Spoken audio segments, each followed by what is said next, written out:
Guest.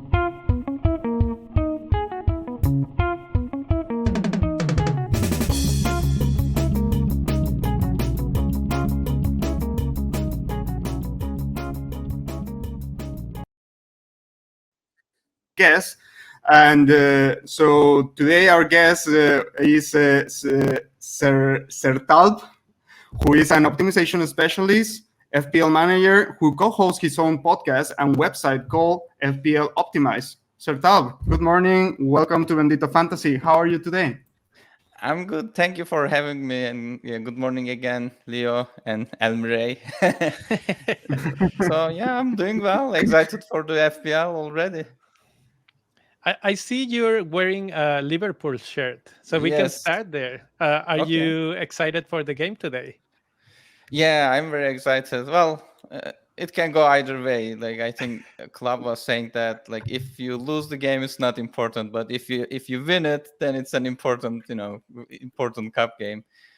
Yeah. So I assume then you are a Liverpool fan, or you just support Liverpool today?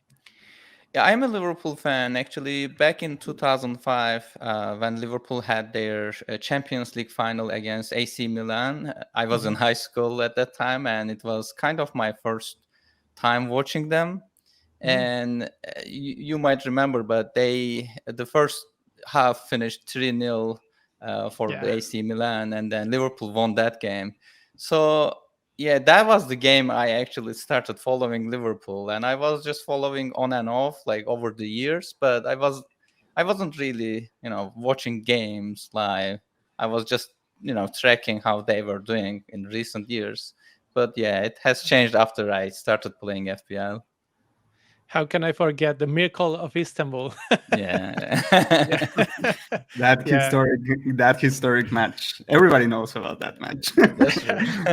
Yeah, well, if you were alive, maybe. I don't know. Some guys are too young for those type of matches. Yeah, true. Yeah, true. So okay, Sertalp, what can you tell us about yourself? What do you do? How did you get into FPL? Sure. So I got all of my education in industrial engineering, which is mainly interested in using limited resources to like optimize processes, like making like providing more profits for businesses, for example, or delivering like logistics items in a shorter amount of time. Like these kind of problems. Always you are trying to optimize something. And that's what I do for a living too. So we provide optimization consulting or modeling for businesses for their processes. So there are a variety of optimization problems. As you can imagine, there is something to be optimized in every sector, in every business. And so we work on a variety of problems. And so one of my colleague at work said, okay, there's this fantasy game that I have been playing for years. Would you like to have a look at it? Maybe you can, again, use optimization to play it.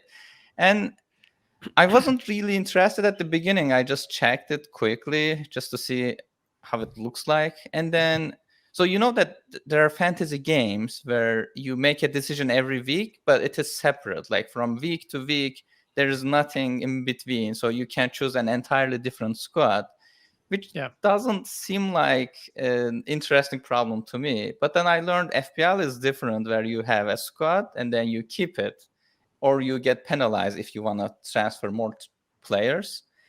I found that aspect pretty interesting because there is an actually optimization problem very similar to this nature. And I said, yeah, why don't I just give it a try and using, analytics? And that's how I started playing, actually. That's great. How long was that? How long ago? I finished my second season. So this will be my third season. Oh, okay. Wow! So you basically started a couple of years ago with this. Yeah. Oh, that's awesome. That's awesome. Yeah, I'm pretty new. So how was the first season versus the second season? Oh, there's a big difference. So in my first season, first of all, at the beginning of the season, I really didn't know what I was doing. I was trying to use numbers, but like I wasn't really familiar with what kind of data people were following. So I remember checking. This might be a little bit funny, but FIFA ratings, like from the game FIFA, Oh. there are players' numbers. So I was trying to see if I can fetch those numbers from the internet, because there's a website called sofifa.com where they list all the stats for every player, like defense, offense, I don't know, speed. So I was like, can I optimize a team and then have a FPL team composed of it? But as you know, like how good a player is sometimes irrelevant for FPL purposes, which I didn't know at that time. So then I learned there are people who are building prediction models. So they are kind of already giving an average points to you. So I said, okay, this is what I need. So I can actually optimize over this. And then it was a challenge because there are also chips, and also there are some interesting rules. Like, for example, you lose your extra free transfer after wildcard, which I learned painfully. So all of those small things, I think, contributed a little bit. I finished my first season in 300,000-ish, 304,000. Yeah. And that is very good for a newbie. Yeah, but my second season went much better. I finished, I think, 3,800 or something. Oh, that's great. Yeah. Wow. So do you 100 times think obviously the knowledge of the game and its nuances, all these details of like you lose a transfer when the wildcard kicks in, etc., that obviously has an impact, but not 290 Yeah. True. places in impact. So do you think this aspect of analyzing the data, is the thing that really made you jump now that you understand the game and you understand the parameters that the game has, and that you can use them to put into the models?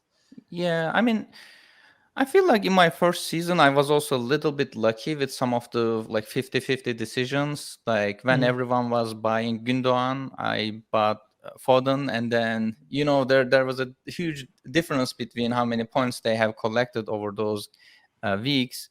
And so yeah, in my first season, I think I was a little bit unlucky.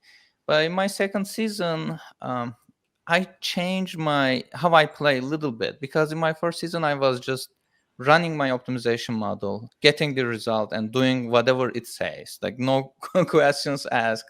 No, I wasn't even spending any time on it. I was just applying whatever the model gives to me. But so one thing that I think mattered much was chip timing, because like in an optimization model, chip timing is very tricky because, well, we usually keep our wildcard or maybe like bench boost, free hit, whatever, for double or blank game weeks, which, well, model doesn't have an idea because it only looks as limited horizon, like maybe 8 game weeks. And then it says, yeah, let's use wildcard. But that's, well, even though it sounds optimal, it's not. Well, I know now. So I think chip timing affected a lot, because in my second season, I tried to follow what other people are doing. I met with also other people. I asked their opinion about, what's an ideal time to use wildcard. And so I made my model in a way that I control some of the parameters now. Like in past, I was doing whatever model was giving to me, but now I have some kind of control over how I optimize it. I think which made a big difference. Okay. You're talking about very interesting topics, because every time we have a data model and you start using that data to feed all the information back to us, there's a classic computer science saying, right? That is, if you input trash, you will get trash, right? True. So the more you learn about it, it's gonna be easier and better for the predictions and the things that it gives you. And now this season we are gonna have a new problem, let's say, that is, we have the wild card, but we have the wild card that is only for a few game weeks. And then we have another thing that we don't call it a Selection. wildcard, but it's also a wildcard. Yeah, it's about So, that. so it's gonna change a little bit of that thinking, and basically you have to readjust what the model is doing or thinking. Yeah, true. Even like last season when they gave us the second free hit, Right. it just it was interesting because I wasn't really ready for it, and my model wasn't ready for it. Like I never thought we will get a second free hit at any Right. point, and I had to rewrite some parts of it. It's because I always assumed like there will be only one free hit anyway. So, but again, this year when we have more, well, we have some kind of an extra wildcard for game week 17, which makes it a little bit different because, well, if ideal wildcard time is around game week 8, 9, let's say, then Mhm. you will have like 4 sprints of 8 game weeks if you also use your wildcard, let's say, to split the remaining time horizon into 2 roughly equal parts. So instead of having the first wildcard relatively closer to the beginning of the season, and then having your second wildcard in late season, now like you have 4 very small chunks of decision making. I don't know if it will be better for people who are using models or not, but I feel like there will be less of an edge for everyone, like even if you are spending time to get the best players. So since you will have a wild card anyway, or you will have a chance to replace your entire squad anyway, Mhm. so yeah, we will see how it goes. But I feel like most people, well, I feel like template will be very strong because it will be almost as if we will wildcard at the same time, everyone together, just like in game week 1. So it will be Yeah, different. yeah. I think I've been thinking the same Mhm. in terms of wildcarding at the same time, because everybody's saying like the first international break this year is gonna be around week 8 or 9. I think 9, it's yeah. 8, 9. So Between, so yeah. everybody's thinking we can use it in 8 or maybe 9, but I'm pretty sure the spike is gonna be 8. Yeah. So we have also some fixture swings in those days, and it's just gonna move very uniformly. And then we come back from the World Cup. If the World Cup has I don't know, injuries or something, that's also Yeah. gonna determine the template. So finding that. So here's a question: when you are working with a optimized version, are you looking for differentials, or are you looking for just maximization of points? How does Mhm. that work?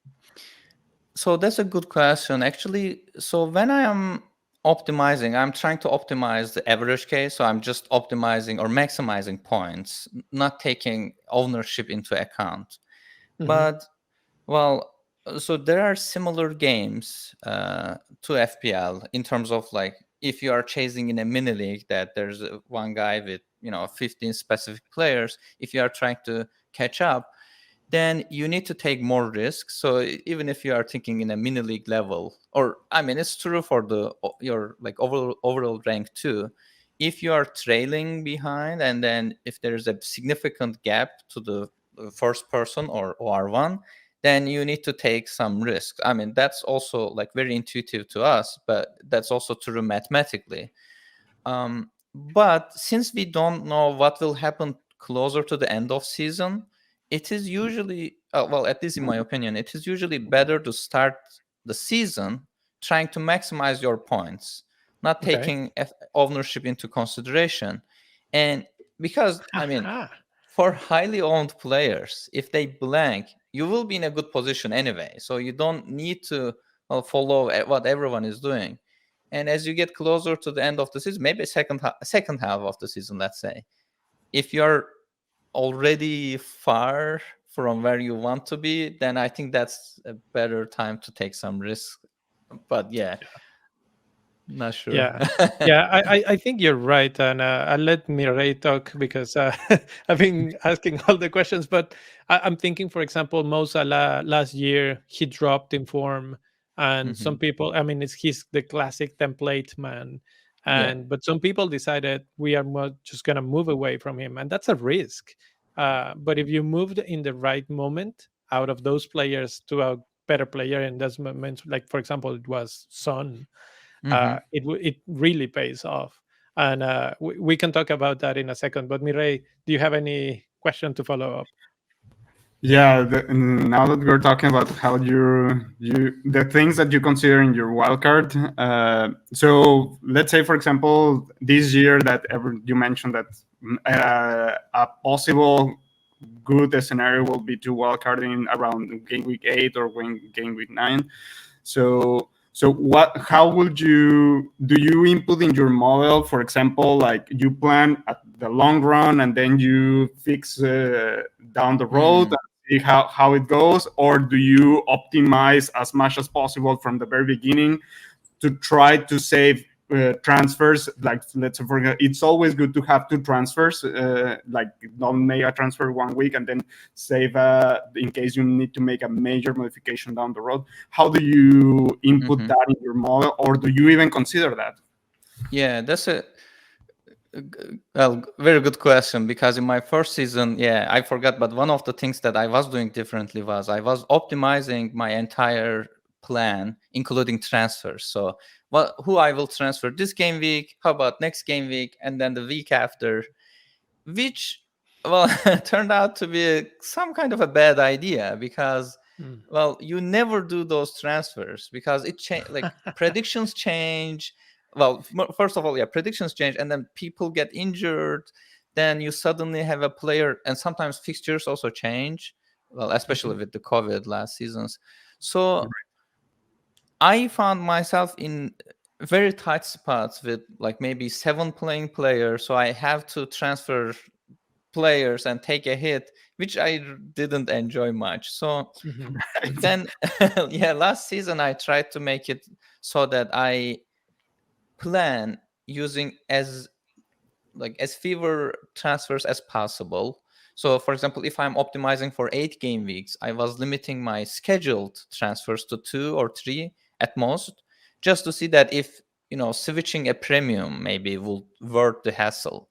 I mean, an optimization model is a little bit tricky because sometimes it goes and transfers a goalkeeper, like it plans to switch the goalkeeper, which is usually a bad idea, because I mean even though goalkeepers get their clean sheet, I mean their points are roughly consistent. So maybe switching a premium was the play around those times. So when I'm optimizing for a wild card, I'm trying to optimize for a long time period.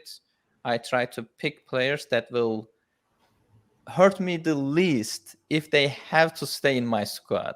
So and if I have a chance to replace them, then that's great. Yeah.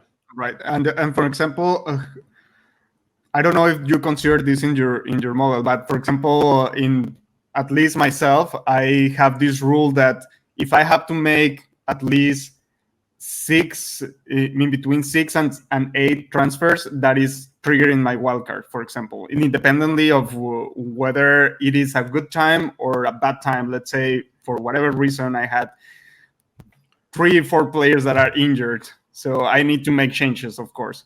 So you can rely on your bench. So do you consider those things as well? Like, for example, you plan ahead to make your wildcard in whatever game week, and then suddenly life happens, because we have to remember that this game is based on something that is going on in real life. So do you consider those things as well? Yeah, I do. Actually, I kept my options open like all the time. Like if luckily I didn't have any cases where I lost so many players at the same game week, so that I had to use my wildcard. But one thing I remember from last season is so they announced the fixture changes on game week 26 very close to the deadline. So we knew about which game weeks will have a double. And at that time, I actually ran my optimization model and see that it was actually optimal to use wildcard, like second wildcard on game week 26. Okay. But I wasn't really ready for it, because there wasn't too much time left until the deadline. I wasn't mentally prepared, I guess. I said, I will save it for later, because I can't spend time now to make a wildcard squad that will make me happy. But I keep my options open. So suddenly, like even if I am planning for wildcarding on game week 8, let's say, if suddenly if I get like 4 injured players on game week, I don't know, 3, 4, or maybe rotated players, who are getting benched Happens. week after, happens too. So I can't use my wildcard. Like I don't generate a plan and then stick it until the end. I constantly update my plans. Okay, that's awesome. And maybe with that we mentioned that at the starting the season, probably we can follow up with another topic, which is those for game week one. Game week one is always tricky because you have all this new amount of players, and then you have all these new new transfers that came to the game, to every single team. Does data works for game week one, or is just luck? So well, for prediction models, game week 1 is actually very tricky. Like beginning of the season is probably the worst time because you really don't know how the underlyings will change, especially for players who change their teams. I mean, like Jesus on Arsenal now, like keeps scoring goals in friendlies. So I mean, obviously, he's a good player and he has underlyings from last season, but at the beginning of this season, well, we really don't know. Like you can use data and try to predict his base stats, and then using his position now, you can come up with a prediction. But how reliable that prediction will be, well, I don't know. I mean, we know that it is less reliable. But when I was talking with the prediction modelers on this, I was talking with FBI Review, and his thinking is model is good enough to identify like average stats for a player, and then where the player is playing now, like which kind of team. So he's kind of taking other players into account when he's calculating the predicted point for a player, which I find very interesting. I mean, obviously reliability will be an issue either way because you don't know. But so game week 1 is So a little you mentioned Jesus, so let's talk about him. Right now, you've run some simulations, some optimization data, I'm pretty sure, and you've talked to people. What is the general feeling you get around him? We know his data from previous season will not help because it's different team, it's a different position probably, and now he just keeps scoring goals. I mean, he just scored 3 goals. So this week in our podcast, we were discussing, and I was giving the argument that maybe Saka is a safer choice, and maybe the model is showing you that in optimization, it's probably safer to go to Saka, same price, but more constant, and you actually know what you're getting into. But Jesus is just breaking it because it keeps scoring and it makes you doubt. So what is the feeling? What do you think and what do you know about this?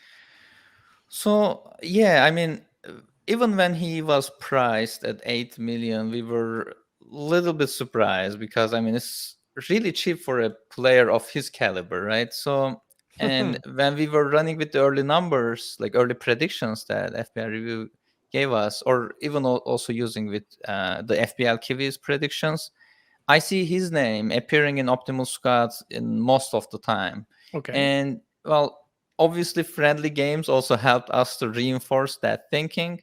So I was thinking, even if model doesn't suggest me to get him, would I get him in my squad anyway? Because I mean his underlyings are good and his friendly game performance is good too. So I mean, I don't know. I was thinking about, Saka versus Jesus, but well, seems like he will be a good pick either way. Good. You're in the camp of the majority. I think he's right now even more selected than Salah. So He has to is, mean yeah. something. So just to conclude, probably the first week stuff. So Mhm. do you build your team manually for game week one, or do you let the algorithm suggest you, hey, pick this player because whatever reason the algorithm is throwing back to you?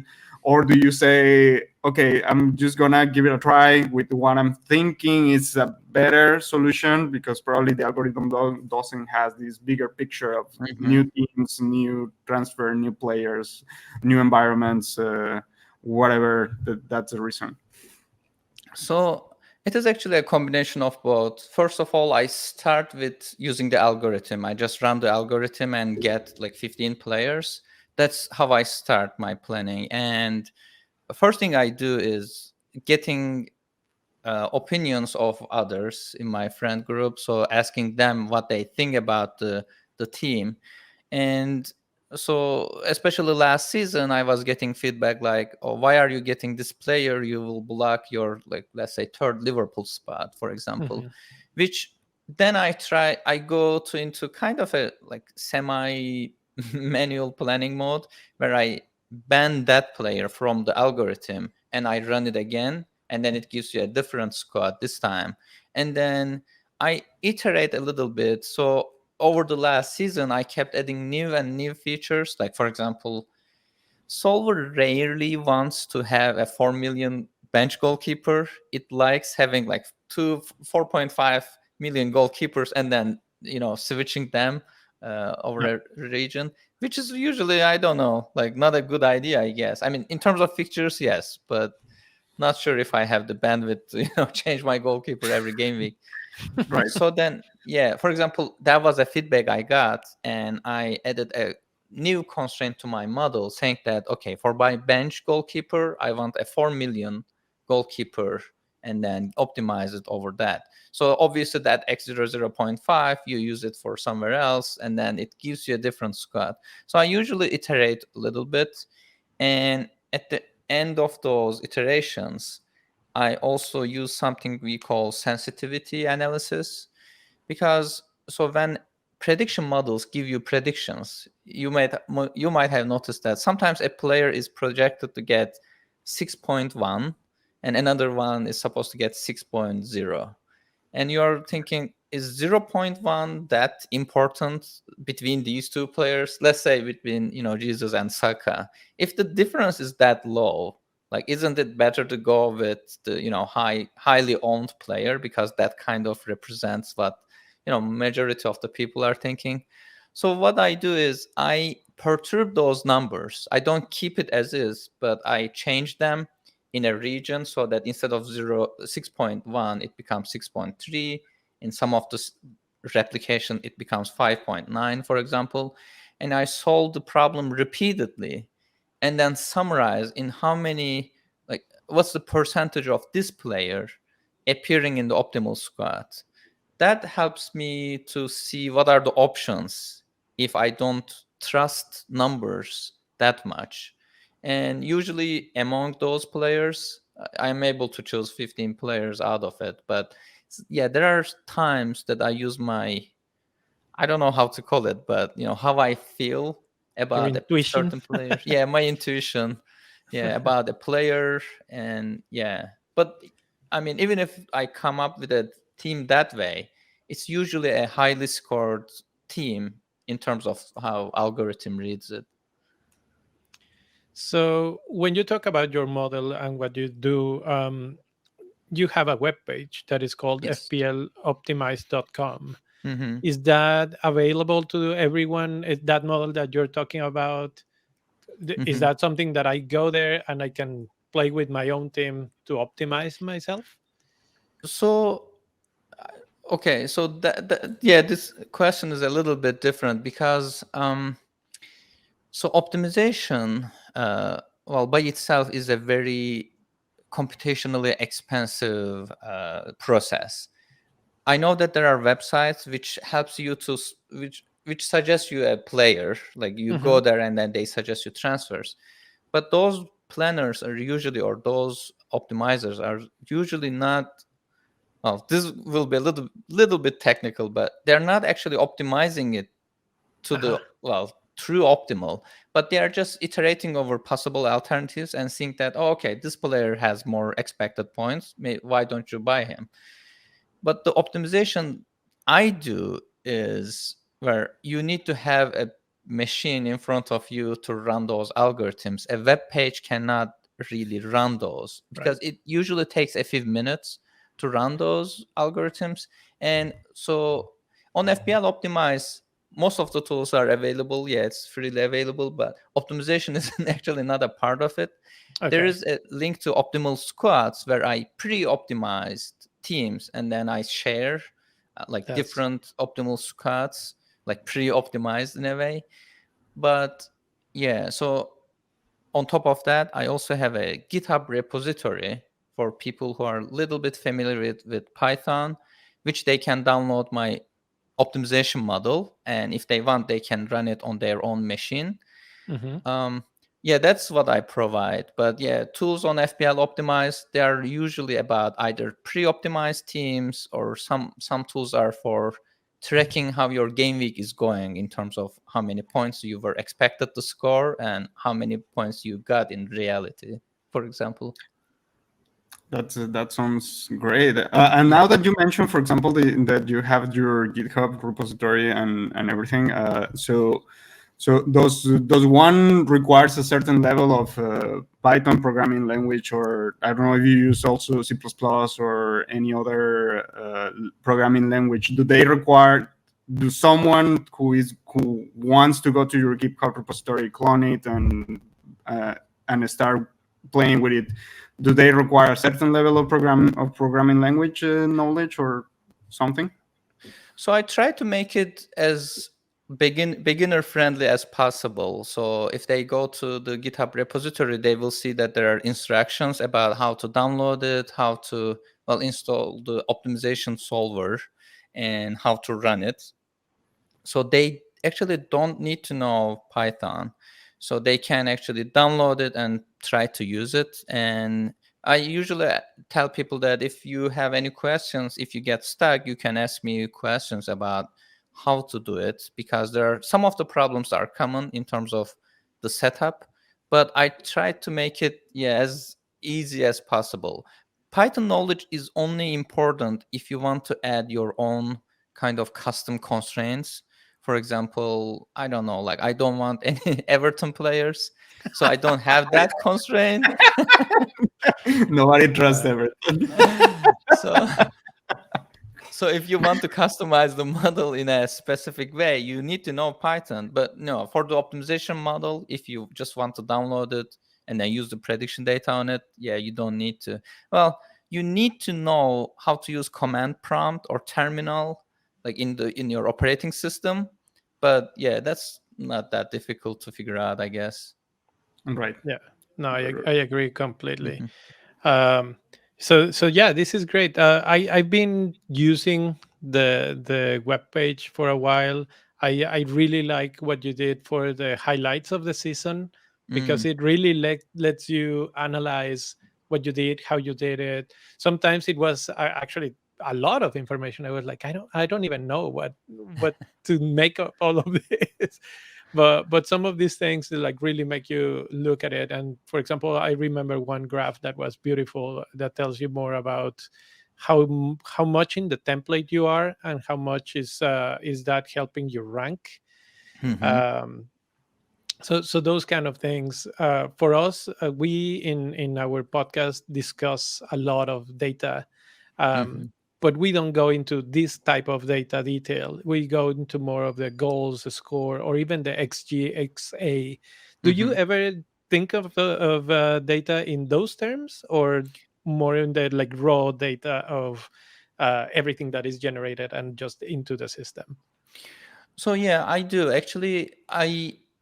Like even when I'm deciding on players or maybe transfers, I like to go to fbref.com and checking the expected goal and expected assist of the players I'm getting, because prediction models, they give you a number, but that number might mean anything. Is it coming from like goal predictions or maybe assist predictions? So one thing I know for sure is goal predictions are more accurate than assist. Well, FPL assists are also different, but also, yeah, assist numbers are not sometimes translated into actual numbers, or I should say it is less reliable. So like if there are two players around the same prediction point, I sometimes go and check like if their expected, like which one has a higher expected goal, because I know that the other one should be getting some part of his expected points from, well, projected points from the expected assist ratings, which is less reliable usually. I see. So you have XA, XG, and there are so many other X's, XGI, etc. Do you think XG is the best way to kind of like dip your toes into this, or XGI might be more reliable? There's people that even divide it by 90 minutes. What would be your advice to look at this kind of data and be like, okay, this is a good prediction or a good way to sense the field? I think the most accepted one is non-penalty. So it is NPXG, non-penalty expected goals per 90 minutes. So as you say, you divide it by the minutes they play times 90. So that is a really good estimation for most players if they have enough play time. Because, I mean, obviously there are some outliers who played only for 10 minutes and took a really good shot, and then suddenly their NPXG per 90 is over the charts. But so if you just discard some of the players who are not playing regularly for the remaining players, that gives a good idea, at least for offense players. Yeah, so I usually go from projected points, like see which players are like ranked highly in terms of prediction models, and then I make my way to the like NPXG, and then I check raw stats a little bit more. Right. Okay. So okay, I probably will start with another question. So yeah, because this is like a storytelling basically.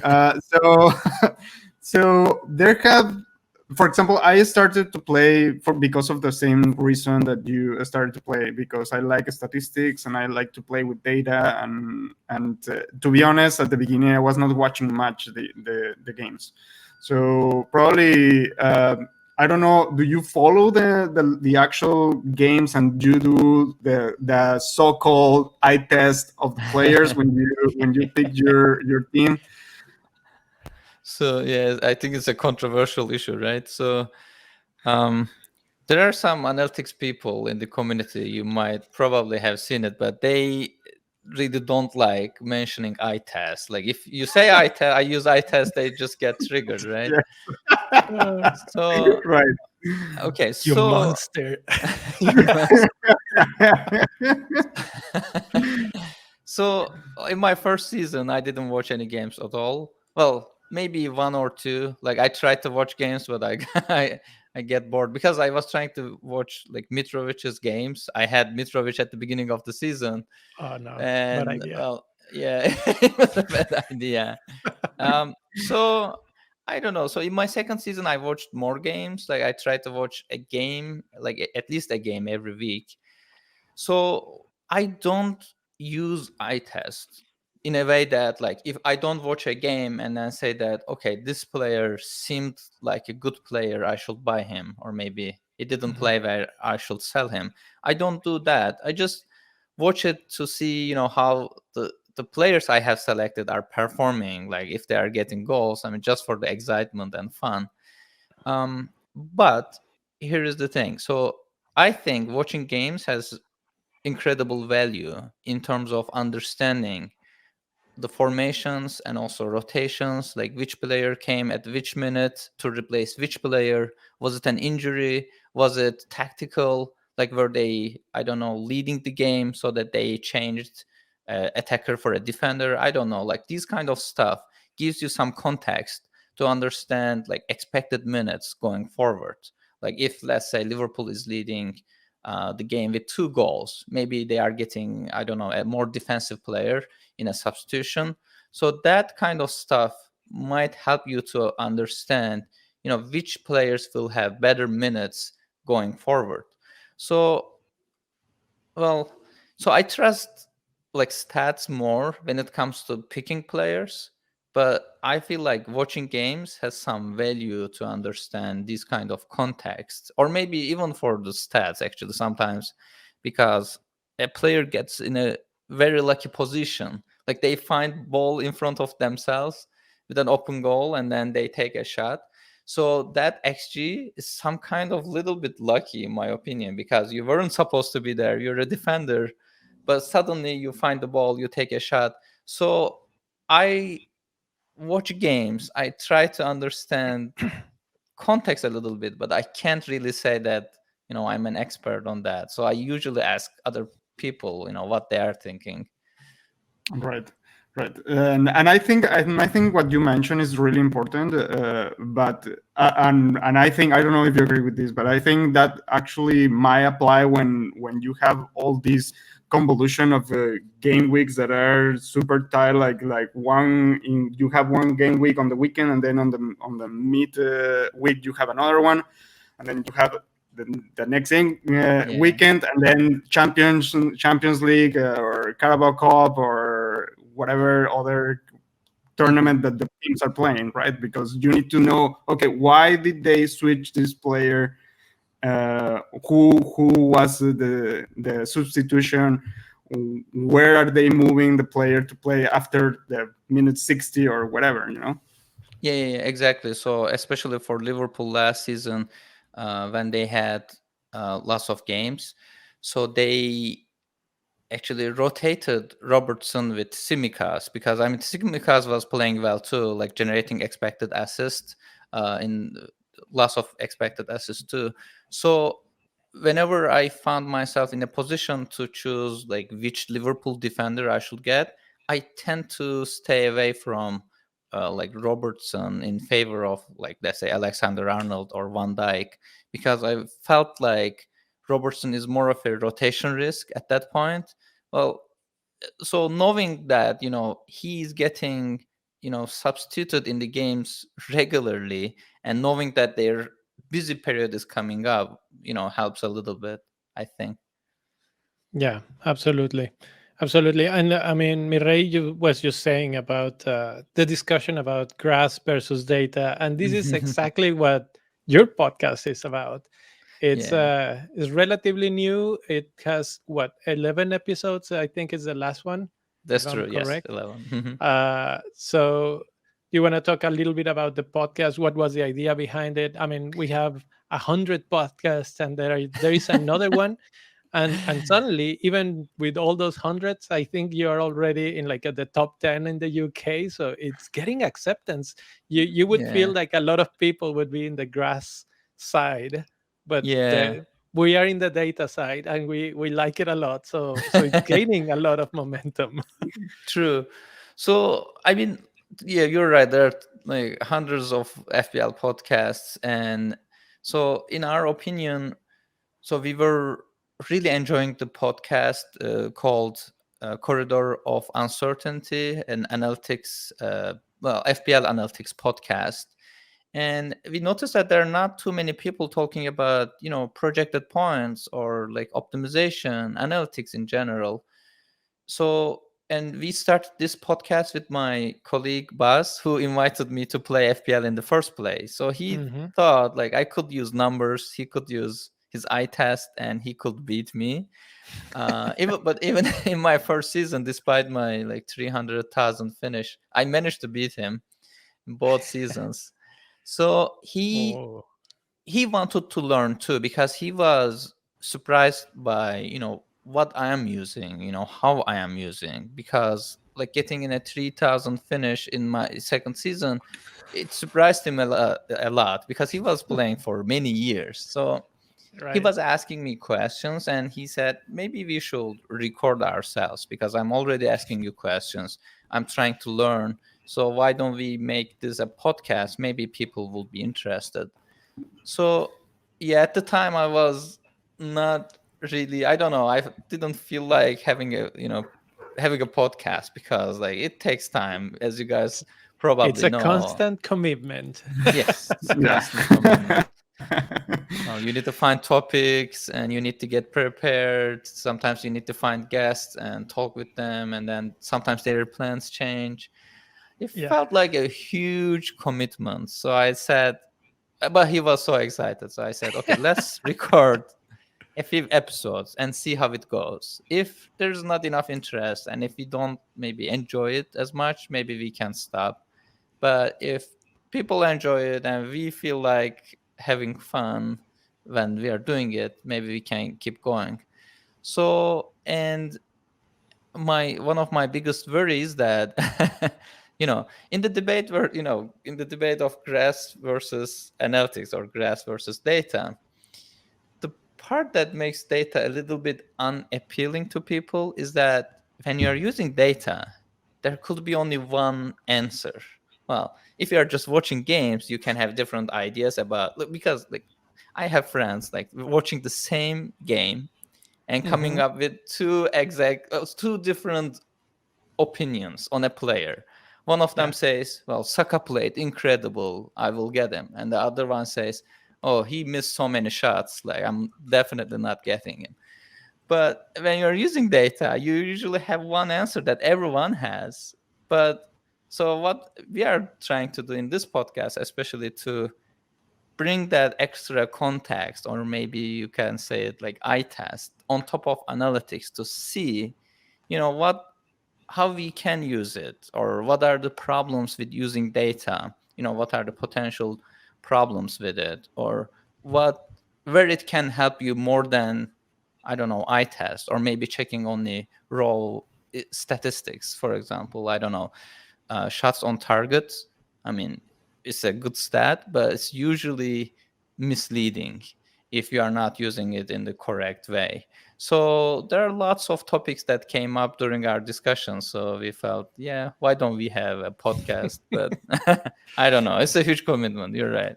No, I mean, I've listened, I think almost all of them. So the problem I have with that podcast is that it's so rich in good information that sometimes I just wanna. I'm driving and I'm like, I almost wanna write this down. And so I kind of like stop it at night until I get home, and so sometimes Uh, that delays me. But no, I seriously recommend it for everyone that enjoys that, because there is that context, right? The two sides of the story, you try to balance it a little bit so that yeah, it's not only about the data. yeah. Um, so that's why I like it so much, and I understand why it's gaining such popularity. So that's why I wanted to talk to you about it, and Hmm. I'm hoping that you keep it, that you find the time, and that you can continue, Hmm. because you started really late last season, Hmm. so really we didn't have the chance to see what that discussion and that type of analysis brings you during a season, Yeah. and how it affects decision making in general. Yeah, so yeah, that's one thing that we didn't I think plan good, because like we started at the end of the season, which is usually not a good idea, because well, the FPL popularity falls down significantly towards the end of season. People stop playing, they forget playing, but there's usually a bigger hype at the beginning of the season, and we Hmm. can see even in our like episode downloads now. So it suddenly Oh, jumped towards, in these months like July.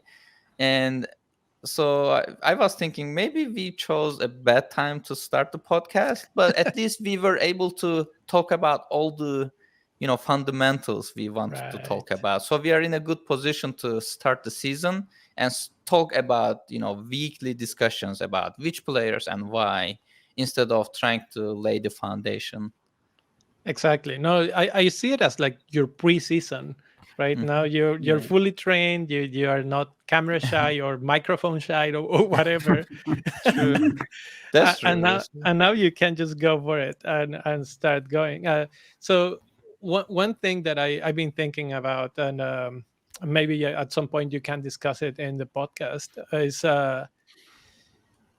I mentioned Hyunmin Son just earlier in the episode and how he rocketed when Salah was dropping.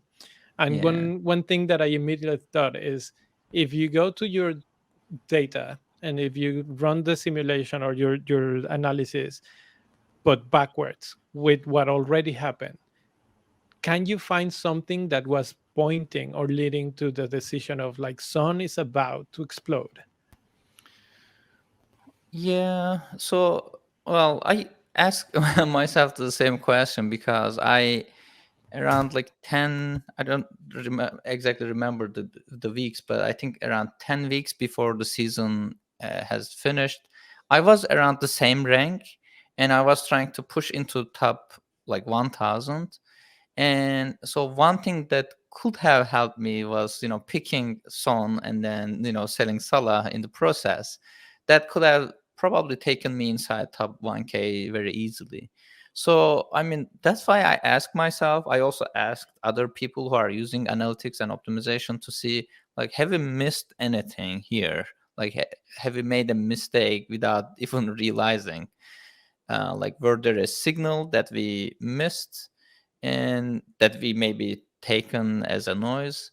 But like even now, I'm thinking. I mean, Salah's underlyings are really good. So the fact that he didn't produce as many points as Son did during that time period is still well surprising to me. I mean, it happens, and the problem with football, we all say, is it's a low-scoring game. Usually, you don't have you know players scoring multiple goals in a game.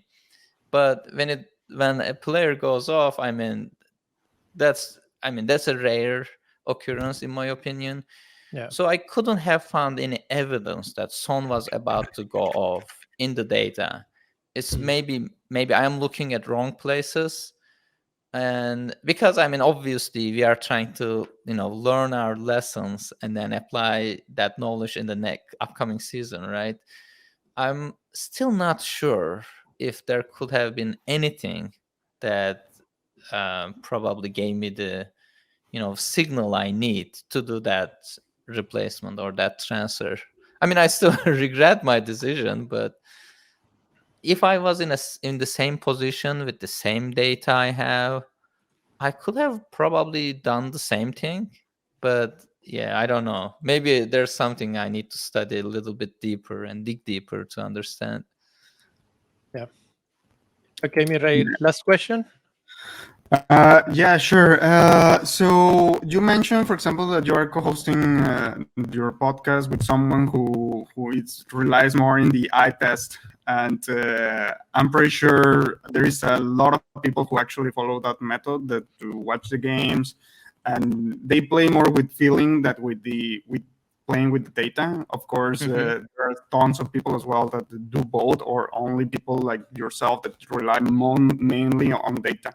So Yes. for people who is playing in the feeling mode and watching the games and are starting to get into the interest of learning how to play with data as well, what would you recommend to someone who is starting to navigate those turbulent waters of the huge amount of data that you can find, not only in the API of Fantasy Premier League, but also in the broad world of internet? What would you recommend to someone? So on this topic, I actually have a blog post that I share every now and then about how to start using analytics for FPL. But just to summarize it, so one thing that people can do is checking the prediction data. I mean, that's super easy. You just go to, well, FPL Review has it now. Other big websites like Fantasy Football Scout, Fantasy Football Hub. There are also free ones like the FPL Kiwi. Everyone is trying to generate these prediction data. I mean, at the very least, you should be able to just sort the values from higher to lower and see which players are uh, projected to score more points. So I understand that people want to watch games and they want to pick the players they that seems to be playing well to them. And the good thing is if you are using optimization, you can actually lock or force in certain players, like whichever player you want. You might want to have this opinion say that I want to start season with Son and Kane, for example. You can actually have those two and then optimize the rest of it. But at the very least, you should be able to, check the projected points, because there will be lots of choices when it comes to like which, let's say, 8 million midfielder I should get. It is the easiest way is to just check the projected points and see if there's a meaningful difference. If they are, let's say, 0.5 point different from each other, in my opinion, that's significant. But if it is only 0.1, for example, then it's almost 50-50. It is up to you to choose whichever you want among those two. So I think that's the easiest way to start using analytics, because prediction models are the end product of all these data steps. Like, we are feeding input data these machine learning algorithms, and they try to evaluate the formation and then the context, and then at the end it's giving you a prediction, which we also usually compare against the betting probability or betting rates, because they also give you a probability of goal scoring, clean sheet. So these values are being tested, I hope. And so they are reliable to a degree. So if you're having a dilemma between player A and B, just go check the predicted points. That's, super easy in my opinion, and it's very valuable. Okay. Yeah. And I'll close with two questions. One is with dilemma A and B, and the last one is closer to the heart. So question one is really quick answers. Haaland or Kane for game week 1? That's a very good question. I think Haaland is in the starting lineup for today's game. So I think Haaland. If we know that he will start game week 1, I will go with Haaland. If there's any doubt about his minutes, I will go with Kane. Great.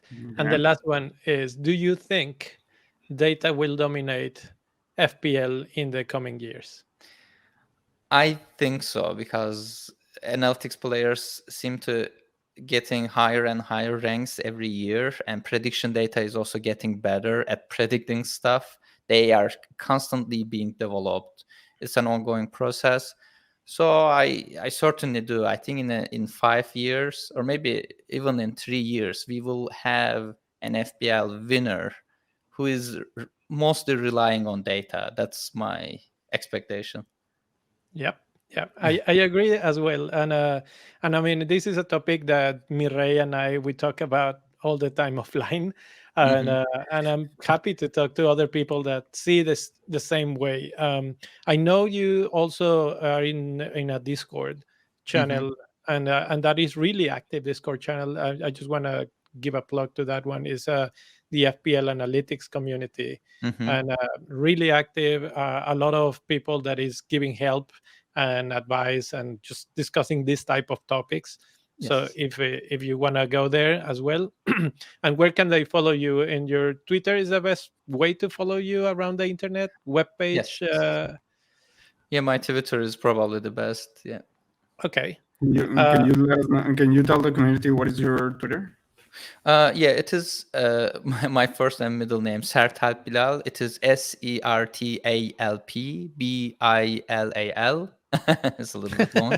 Yeah, I was just gonna link it because it's anyways, we're gonna put it there in the description of this podcast. Yeah. So anyone who is listening can follow your work. Amazing work, actually. And well, thank you very much for taking the time for being with us, and we really appreciate all the insight and the knowledge that you are sharing with us. Leo, I don't know, do you want to say something else? We'll keep talking during the season, and good luck with the podcast and with the season as well, and thank you for being here. Yeah, thank you very much, and good luck to you too, and thank you for the invite, Leo and Mireille. It was a pleasure to be here. It was a real pleasure to have you here. See you later. We have one more week. We are gonna have the Fan Fest. We're gonna have captain choices that we didn't ask. Sertalp, do you have a captain for game week 1 already in your head? Salah, probably. Right. That's probably the most. The most data answer ever, I guess. Right. So there you go. We will discuss the other options at some point in the week, and we'll see you there. Thank you. Okay. Bye-bye. Thank you. Awesome. Thank you. Bye.